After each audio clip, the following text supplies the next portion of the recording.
Los, Jessica, schnapp sie dir. Du bist die Beste. Du bist ja total verknallt. Ich? Sag mal, hast du sie nicht mehr alle? Wir haben einen Sohn. Ich denke jeden Tag an ihn. Ich hoffe, ich werde irgendwann mal eine Chance haben, ihn kennenzulernen.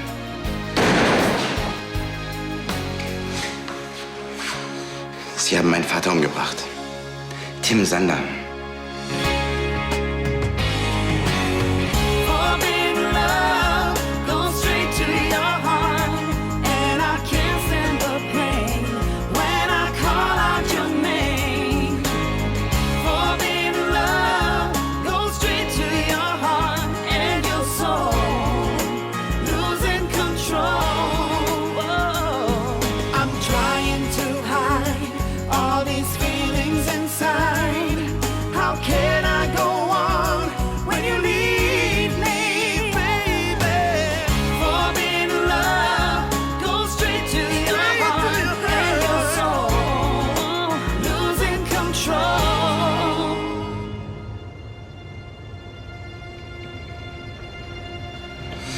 Also?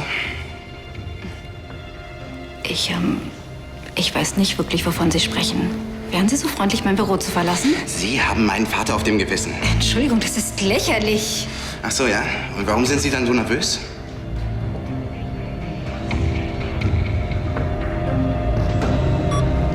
Sicherheitsdienst? Ich brauche Sie im Büro sofort. Sagen Sie mir einfach nur die Wahrheit. Die Wahrheit ist, Sie sind ein verwirrter junger Mann, der eine blühende Fantasie hat. Würden Sie ihn freundlich rausbegleiten? Warum haben Sie meinen Vater umgebracht? Das mit dem freundlich nehme ich zurück. Ich werde beweisen, dass Sie die Mörderin sind.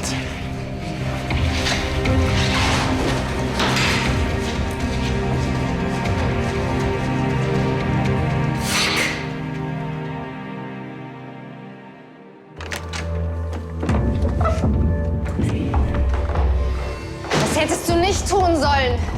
So wie du aussiehst, hat es sich gelohnt. Den Jungen zu schicken war ein Fehler. Und wenn dir irgendetwas an deinem Enkel liegt, pfeif ihn zurück. Sorg dafür, dass er nie wieder auftaucht und behauptet, ich hätte seinen Vater getötet. Und das rate ich dir in deinem eigenen Interesse. Da gibt es aber nur ein Problem. Es ist die Wahrheit. Du hast Tim Sander auf dem Gewissen. Du hast gemordet, und zwar mehrfach. Du hast mich entführt, mir Drogen untergejubelt und dafür gesorgt, dass ich 10 Jahre unschuldig in Uruguay im Gefängnis saß. Glaubst du, du kommst davon? Glaubst du, du kannst mir 10 Jahre meines Lebens rauben und einem Jungen seinen Vater nehmen, ohne zu bezahlen? Ja. Wie muss es sein?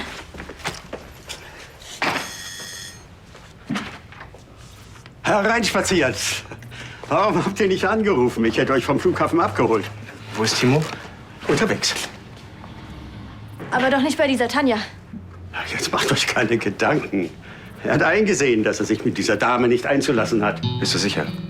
Wenn Timo sich was in den Kopf gesetzt hat, Timo dann... hat nicht die Absicht, wie wir alle befürchtet haben, seinen Vater rächen zu wollen. Er will lediglich mehr über ihn erfahren.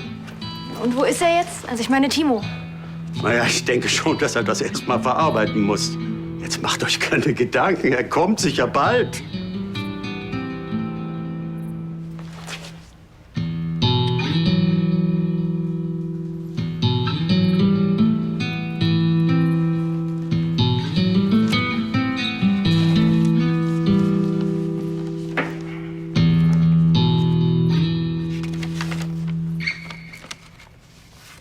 Irgendwie spüre ich, dass mein Sohn weiß, dass er einen Vater hat, der jeden Tag und jede Stunde in seinen Gedanken bei ihm ist. Der ihn aus der Ferne liebt, wie nur ein Vater seinen Sohn lieben kann.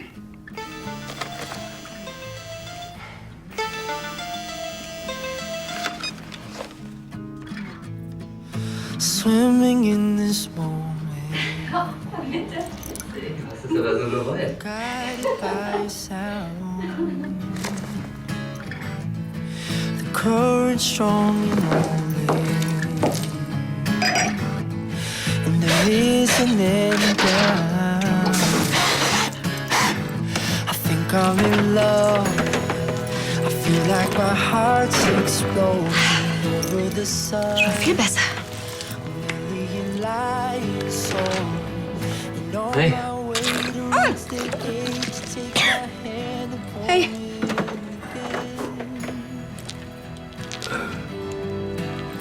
Sag mal, hast du meine... Okay. Entschuldigung, ich wusste gar nicht, dass das... Hier, kannst haben. Quatsch. Wasser tut's genauso. Also, gute Nacht. Auch Nacht. Also, gute. Ja. Was war das denn? Auch Nacht, also gute. Was hast du denn erwartet? Dass sie sagt, oh, tut mir leid, am besten stelle ich mich jetzt der Polizei? Nein. Jeder in dieser Stadt warnt dich vor dieser Frau. Erzählt dir, wie skrupellos und gefährlich sie ist. Und du hast nichts Besseres zu tun, als in ihr Büro zu marschieren und zu sagen, hallo, ich bin Timo Mendes, Sie haben meinen Vater umgebracht. Ist ja gut, ich weiß, dass das bescheuert war. Du klapperst doch nicht mehr ganz richtig. Hey, Mio, ich musste sie einfach sehen. Ich musste ihr in die Augen gucken, um zu sehen, ob sie es wirklich getan hat. Und? Na klar, hat sie. Und dann hat sie alles wie ein Selbstmord aussehen lassen. Feierabend. Wie sieht's bei dir aus? Machst du noch lang? Kommt drauf an, wenn es sich lohnt, könnte ich jetzt schon Schluss machen.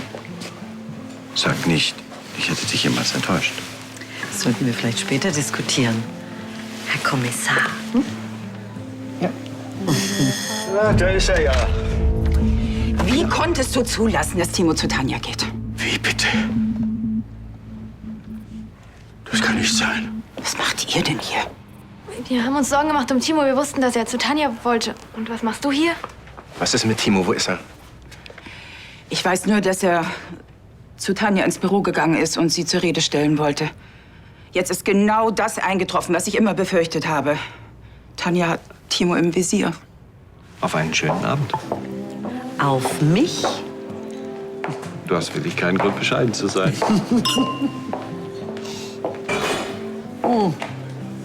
Das war die zweite Kiste Champagner. Bin gleich wieder bei dir.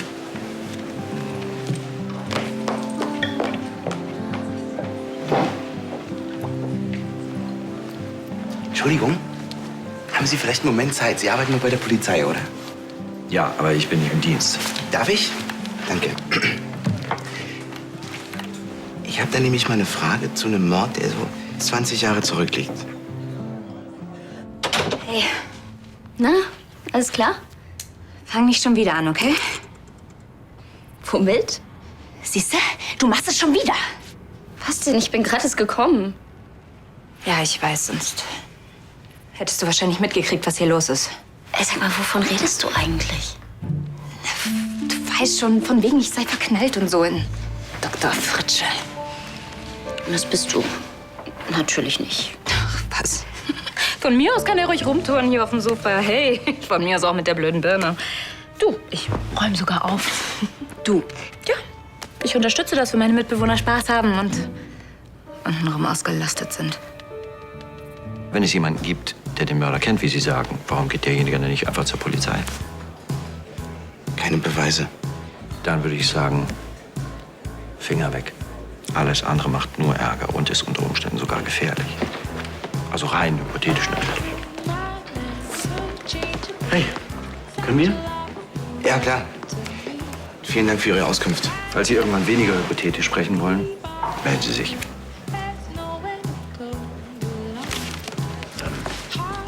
Was war das denn jetzt? Wahrscheinlich eine Sackgasse. Jetzt mal ehrlich, ja? Wenn du jetzt ein cooler Typ wärst, würdest du dann ausgerechnet auf Helena stehen? Ich meine, wie langweilig ist das denn? Könnte ich ja gleich ein Buch lesen. Jessica, glaub mir, ich kenne das. Die beiden sind glücklich und du weißt, es ist falsch. Und du wirst nie eine Chance haben, aber du bist einfach verliebt. Ich bin nicht verliebt. Wer ist hier in wen nicht verliebt? Christian, was machst du denn schon hier? Ach, Ollis Mutter geht schon wieder viel besser. Er bleibt noch ein bisschen da, bis sie wieder komplett auf dem Damm ist. Also Leute, ich war gerade in Meppen. Ich brenne auf den neuesten Tratsch. Niemanden. Ich bin nicht verliebt. Jessica, so kenne ich dich ja gar nicht. Sie ist verliebt. Lasst mich doch alle in Ruhe.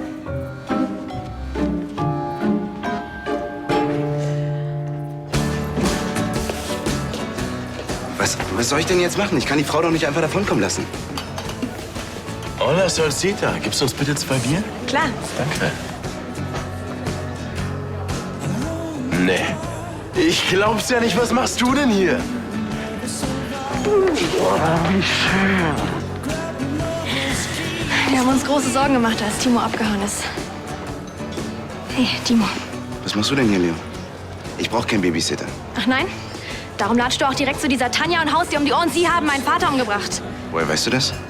Clarissa. Die ganze Familie ist hier und macht sich verrückt vor Sorge um den zornigen Timo. Ach, ist das schön. Ich habe euch alle so vermisst, Leo. Hey, jetzt kommt ihr beide mal wieder runter. Ist doch alles cool. Lass uns da umgehen und eine Runde quatschen, ne?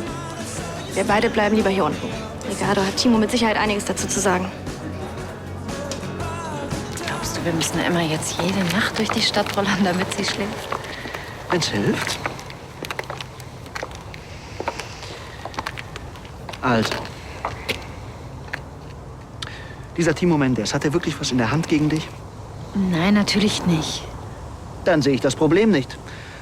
Dann ist er nämlich einfach nur ein junger Mann, der sich mit dem Selbstmord seines Vaters nicht abfinden kann. Punkt. Ach, Sebastian, die können doch Beweise fälschen. Clarissa hat 1000 Verbündete. Ich meine, die schickt ihren eigenen Enkel gegen mich ins Feld. Moment. Verbündete ins Feld schicken. Wir sind hier nicht im Krieg. Das ist viel schlimmer als Krieg. Du kennst Clarissa nicht, die hört nicht auf, bis ich am Boden bin. Was soll sie dir denn schon groß antun? Du verstehst es nicht. Es geht nicht nur gegen mich, es geht vor allem auch gegen dich und Emma. Ja gut, und was hast du jetzt vor? Willst du sie wegen Verleumdung anzeigen, eine Unterlassungsklage anstreben? Mit solchen Maßnahmen, da bestätigst du nur ihren Verdacht und bringst sie dazu weiter zu bohren. Das tut sie sowieso.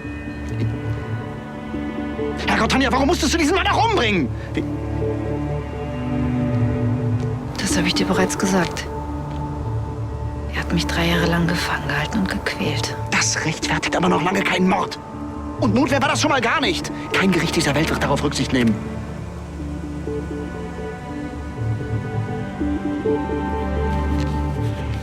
Ich drehe jetzt noch eine Runde.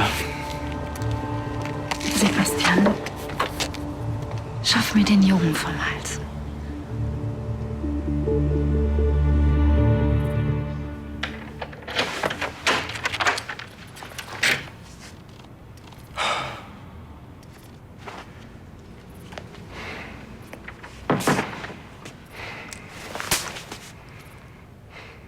Komm mal her. Erinnerst du dich vielleicht daran, dass du versprochen hast, nicht zu Tanja zu gehen und sie zu bedrohen? Ich hatte gute Gründe, dir nicht zu erzählen, wie dein Vater umgekommen ist. Weil du nämlich ein genauso großer Hitzkopf bist wie er. Also ich verstehe, dass du sie sehen wolltest. Aber was genau hast du dir davon versprochen? Ein paar Antworten. Oder die Wahrheit. Die Wahrheit wirst du von Tanja nie erfahren. Aber von euch doch auch nicht. Ich habe dir alles erzählt, was ich weiß. Und ich rate dir im Guten. Halte dich fern von Tanja. Ihr könnt mich zu überhaupt nichts zwingen.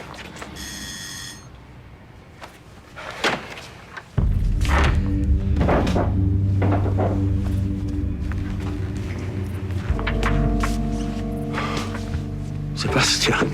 Hallo Arno. Ich bin beruflich hier. Ist dein Enkel da, Timo Mendes? Ja, das bin ich. Ich fordere Sie hiermit auf, die von Ihnen vorgebrachten Unterstellungen gegenüber Tanja von Lahnstein nicht zu wiederholen. Andernfalls werde ich eine Unterlassungsklage einreichen. Da hat aber jemand mächtig Angst.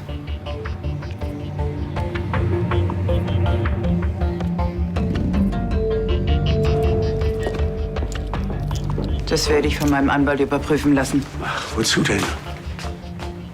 Niemand wird hier irgendetwas unternehmen. Du kannst mich doch nicht einfach rausschmeißen. Doch. Buenas noches.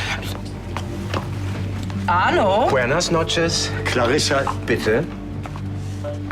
Ach so, Clarissa.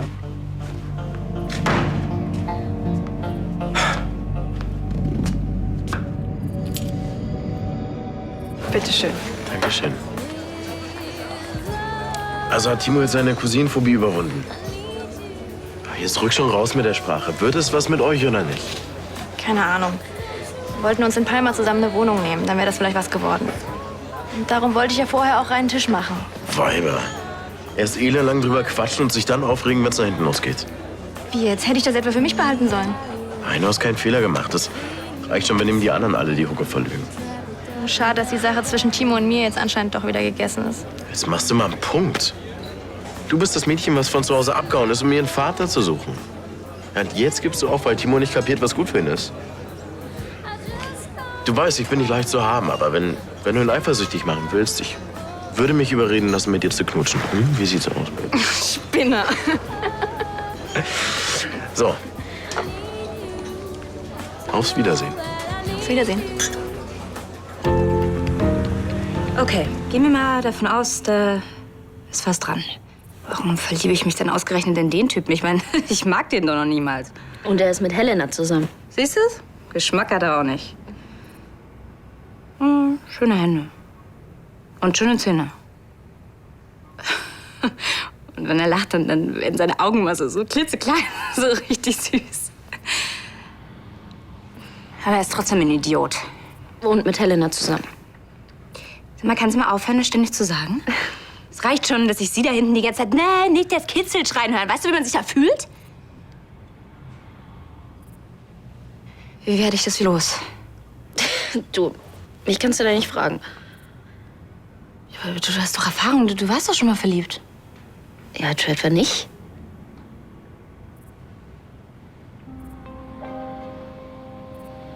Das ist jetzt nicht wahr, oder? Ja, das hat sich halt bis jetzt noch nicht so ergeben. Aber du warst so mit 1000 Typen zusammen. Ja, im Bett. Das ist es. Ich weiß, wie ich das wieder loswerde.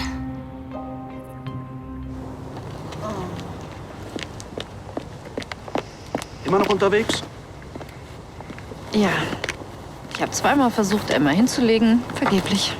Sie ist eben gern unterwegs. Können wir nicht irgendjemand einstellen, der das übernimmt? Ich war gerade bei Arno.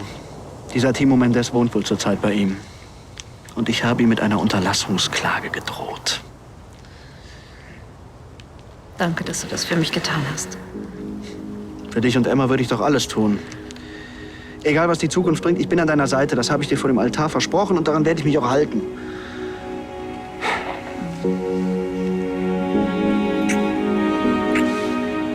Manchmal mag ich deine sentimentale Ader. Sebastian, du bist der einzige Mann, dem ich je vertraut habe. Ich will, dass du das weißt. Die Frage ist, ob ich dir vertrauen kann. Ja. Dann versprich mir, dass du dich weder von Clarissa noch von sonst irgendwem zu irgendetwas provozieren lässt. Vorher kommst du zu mir. Ich verspreche es dir.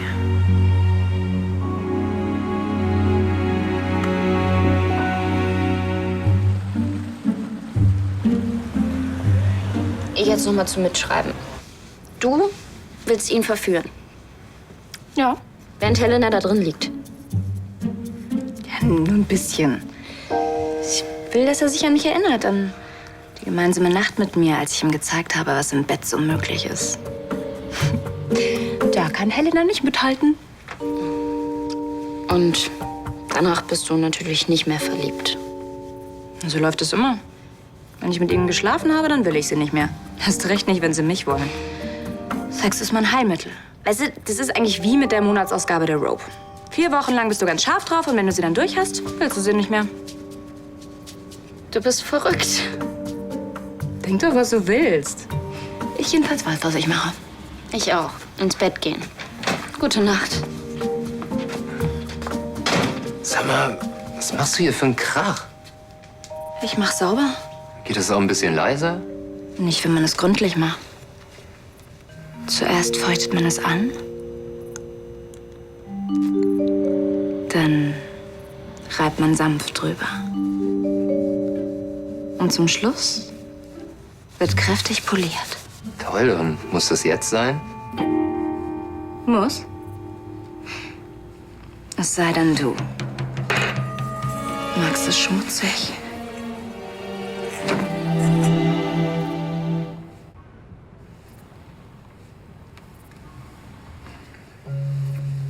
Also bitte ein bisschen leiser, ja? Gute Nacht.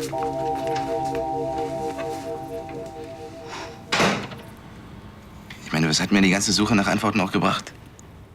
Alles ist auseinandergebrochen und ich habe jetzt eine Unterlassungsklage am Hals und steck wieder in der Sackgasse. Aber du hast die Möglichkeit, eine Entscheidung zu treffen. Ich habe mich bereits entschieden.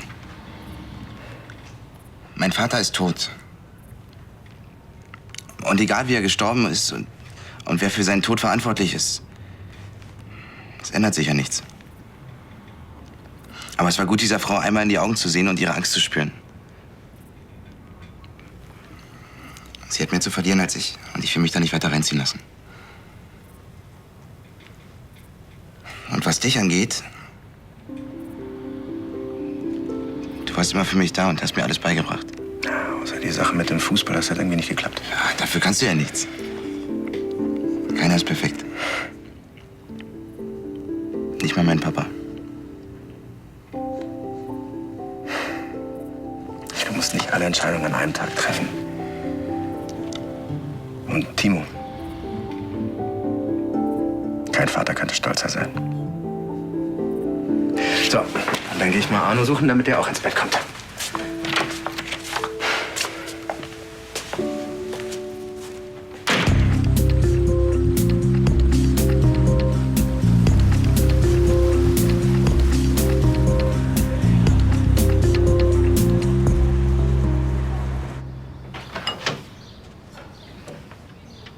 Na?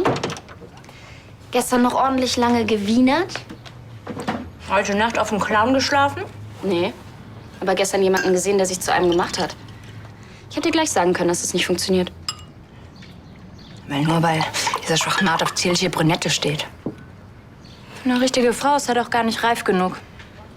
Weil er verliebt ist. Da interessiert man sich für gewöhnlich nicht für andere. Tja, so weit kommt's noch. Da du dich da offensichtlich nicht so gut auskennst, das Ganze gipfelt irgendwann in Heirat, Haus, Kinder, Hund. Oder dachtest du, die Leute machen das alles aus Langeweile? Das jetzt heißen, dass ich jetzt nur noch diesen beknackten Spießearzt sehe und sonst nichts? Das ist die Idee? Danke, dass du mich drauf gebracht hast. Aber behalt deine Klamotten an, ja?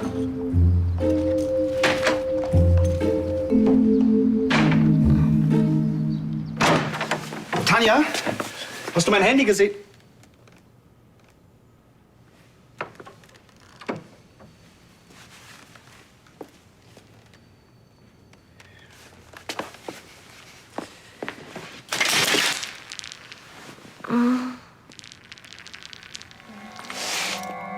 Hey, du bist ja schon auf. Also gut, da habe ich lange nicht mehr geschlafen.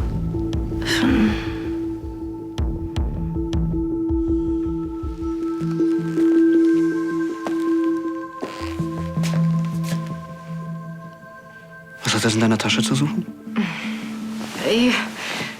Wozu trägt man denn eine Waffe bei sich? Zum Schutz natürlich. Clarissa ist zurück. Sie will Rache. Und ich werde bestimmt nicht untätig hier rumsitzen und abwarten, was sie vorhat.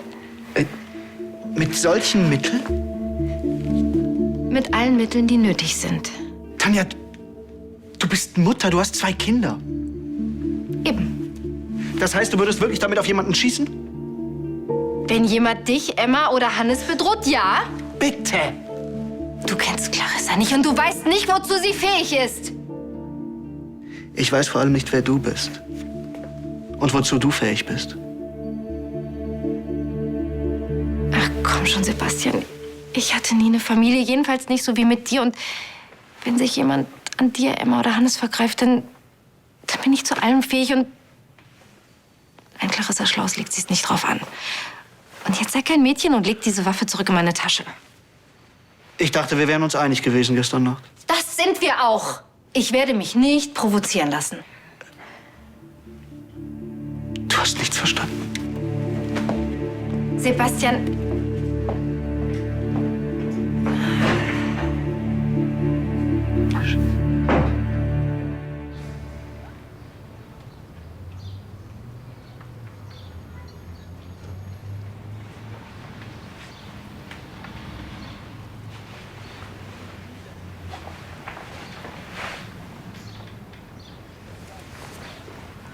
brauchst nicht so schleichen. Ich dachte, du schläfst noch. Ich bin schon eine ganze Weile wach. Willst du einen Kaffee? Ich wollte mir gerade einen machen. Ja, gerne. Wie war's denn eigentlich gestern mit Ricardo? Ganz gut. Wir haben über alles gequatscht. Er versteht, warum ich nach Düsseldorf gekommen bin. Wenigstens einer. Was soll das jetzt heißen? Wir wollten zusammenziehen, schon vergessen? Und du lässt mich einfach so hängen. Entschuldigung mal bitte, aber du kannst mir doch nicht so eine Nachricht auf den Tisch knallen und dann davon ausgehen, dass wir nächsten Tag Geschirr kaufen. Das war schon ein Hammer. Ey, weißt du, was für mich ein Hammer war? Diese ganzen Wochen, in denen du so ekelhafte Cousinenphobie entwickelt hast, das war Hammer. Ich heul hier die ganze Zeit hinterher und du behandelst mich dermaßen scheiße. Willst du jetzt Mitleid haben, oder was? Dafür hast du dich ein bisschen schnell mit Emilio getröstet, oder? Na ja, klar, dass du mir das irgendwann aufs Brot schmierst, aber nur zu. Wer wollte denn, dass ich so schnell wie möglich abhaue?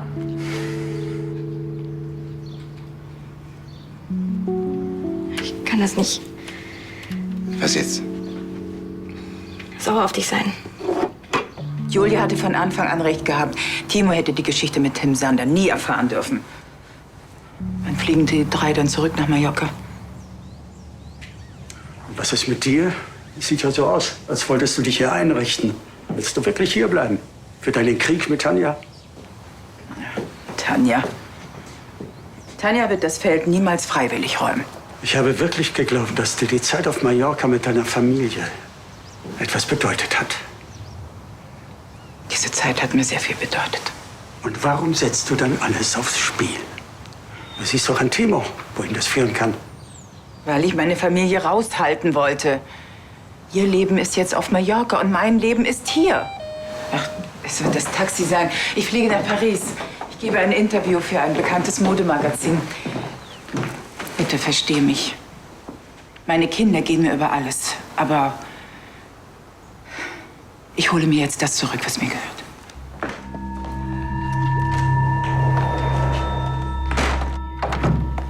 Ich hoffe, es ist wirklich wichtig. Nun, diese Bilder wurden heute Morgen geliefert. Ihre Mitarbeiter bemerkten, Sie wünschten, dass sie aus der Firma entfernt werden sollen. Wenn Sie mir nun sagen, wo ich sie hinbringen kann, dann... Es eilt ja auch nicht.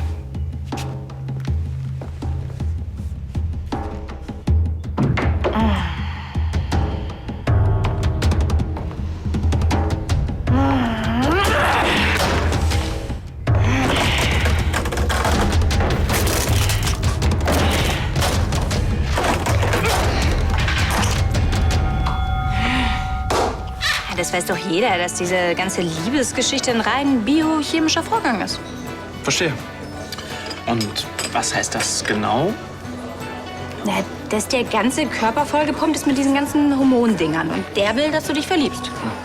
Aber im Grunde genommen ist es dem Körper doch völlig wurscht, in wen du dich verliebst. Es ist immer der Typ, der gerade in deiner Schusslinie ist.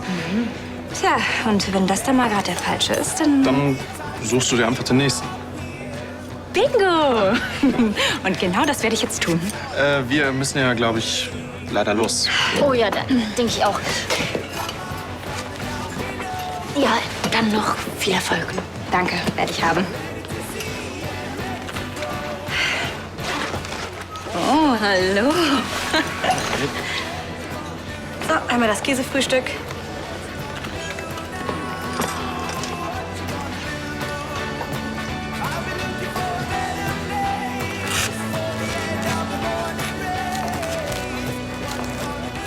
Hey, machst du schnell eine Latte? Ja, klar. Ist okay? Ich hab mich geschnitten. Du musst auch jetzt hier auftauchen. Sag mal her. Tut das weh? Ich spüre nichts. Jedenfalls sollte das desinfiziert werden. Nein, das geht schon. Quatsch, jetzt komm, wir gehen schnell nach oben. Komm.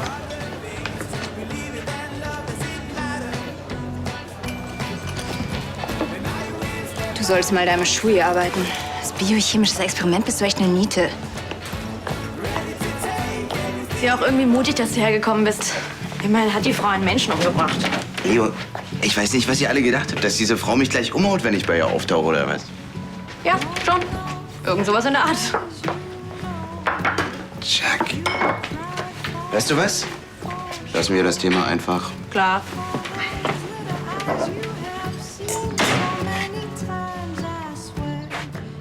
Was ist denn los? Ich habe euch beide reden gehört. Und? Na ja, ganz normal, ohne Anschreien. Und jetzt deckt ihr auch noch am Frühstückstisch. Habe ich euch schon mal gesagt, dass ihr unheimlich seid? Aber eigentlich hatten wir auch vor, uns die Teller gegenseitig an den Kopf zu werfen. Vielleicht können wir das ja noch nach dem Frühstück machen. Du, das ist eine gute Idee, dann kriegt ihr mir und nämlich auch einer. Hey. Du, ich mein's nur gut mit dir. Das deutsche Essen scheint dir ganz gut zu gefallen. Hm? Guck mal. Nur Muskeln und Sehen, kein Gramm Fett. Bei mir stehen die Frauen Schlange. Na, dann sei mir dankbar, denn ich trage dafür Sorge, dass es so bleibt.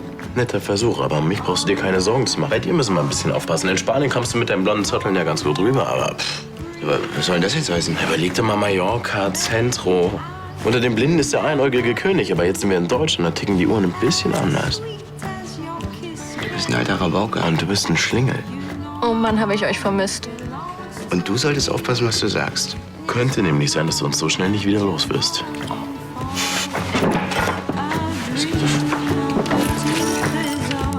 Also du hast Glück gehabt, es muss nicht genäht werden. Super, dann ist das ja auch schnell wieder vorbei. Scheint's ja ganz schön eilig zu haben heute Morgen. Okay, das könnte jetzt ein bisschen wehtun. Es tut schon die ganze Zeit weh. Muss ein bisschen auf dich aufpassen und dich von scharfen Dingen fernhalten. Ja, das versuche ich ja die ganze Zeit. So, jetzt noch ein Verband. Muss das sein? Hey, das dauert nur eine Minute und es wäre auch besser. Ja, das wirst du jetzt auch noch aushalten. Einmal hoch. Ich glaube, es ist immerhin schon zu spät.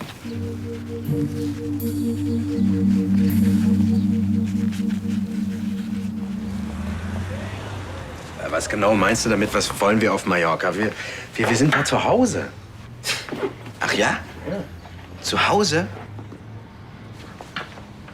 Und was genau von meinem Zuhause ist übrig geblieben? Meine Eltern haben sich getrennt, mein bester Kumpel ist geflohen, weil er sonst abgeschoben worden wäre. Und Leo, die ist auch hier. Ja, aber wenn du zurückgehst, kommt sie garantiert mit. Und was ist, wenn sie nicht will? Genauso wenig wie ich? Junge, du bist Mallorquiner. Deine Wurzeln sind da. Nee. Du bist Mallorquiner. Meine Wurzeln sind hier. Nee, mein Freund. Solange du keine 18 bist, habe ich die Aufsichtspflicht über dich. Moment mal, was soll denn das jetzt werden? Ist das jetzt so eine Nummer, solange du deine Füße unter meinem Tisch hast? Du kannst es auch einfach haben, wenn du gleich anfängst zu packen. Ey, Papa, alles ist anders. Alles. Meine Mutter ist mit ihrem Bruder durchgebrannt und ich soll jetzt wieder zurück in die Hütte ziehen, wo wir als Familie glücklich gelebt haben? Niemals. Mein Leben ist genauso auf den Kopf gestellt worden wie deins. Aber man muss den Dingen ins Auge sehen. Und wenn du nicht zurück willst in unsere Finca, dann mieten wir uns was irgendwo auf der Insel, wohin du willst. Hey, alles ist anders. Alles ist anders, seit Mama weg ist.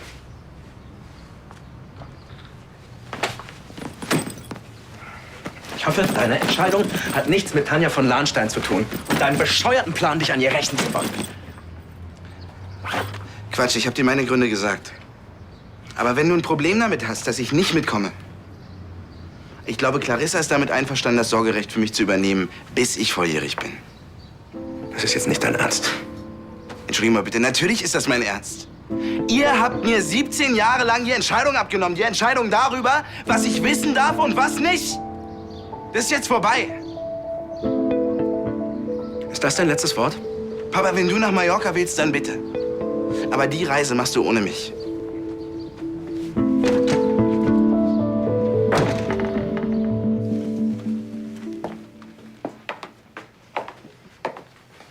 Hey, lass uns nicht streiten, ja? Es tut mir leid. Was genau tut dir leid?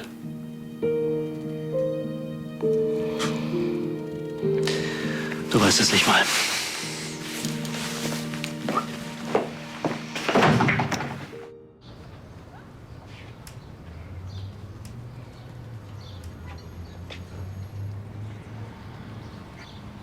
Also auch wenn du kein Mallorquiner bist, das Temperament dazu hättest du. Das eben ist,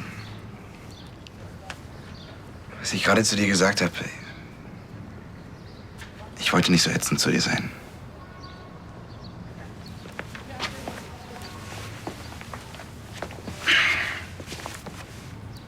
Ich verstehe, dass du wieder zurück willst. Schon allein wegen deiner Praxis. Du bist wirklich auf Mallorca zu Hause. Immerhin habe ich in Deutschland studiert. Tja. und mir jahrelang in den Ohren gelegen, dass du noch niemals so schlecht gegessen hast und dass es dir immer kalt war. Ich mochte den Schnee und Weihnachtsmärkte, Lebkuchen. Und eine Sache können die Deutschen echt gut. Was? Die machen verdammt gutes Bier.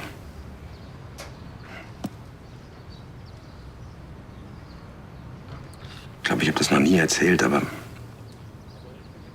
eigentlich war die Praxis für mich immer ein fauler Kompromiss. Nach meinem Studium hat mich mein Prof bekniet, in Deutschland zu bleiben und hat mir eine großartige Karriere prophezeit, aber deine Mutter wollte unter keinen Umständen Mallorca verlassen.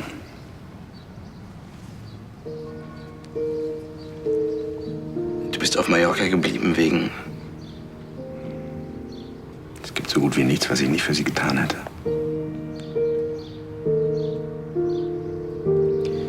War wahrscheinlich ein Fehler. Wie auch immer. Ich kann gut verstehen, dass du deine eigenen Entscheidungen für dich treffen willst. Und vielleicht sollte ich auch langsam mal anfangen, Entscheidungen für mich zu treffen.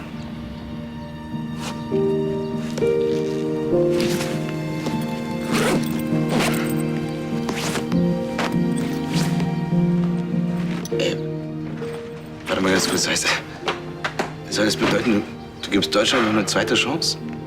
Ich glaube, es ist Zeit für einen Neuanfang. Für uns beide.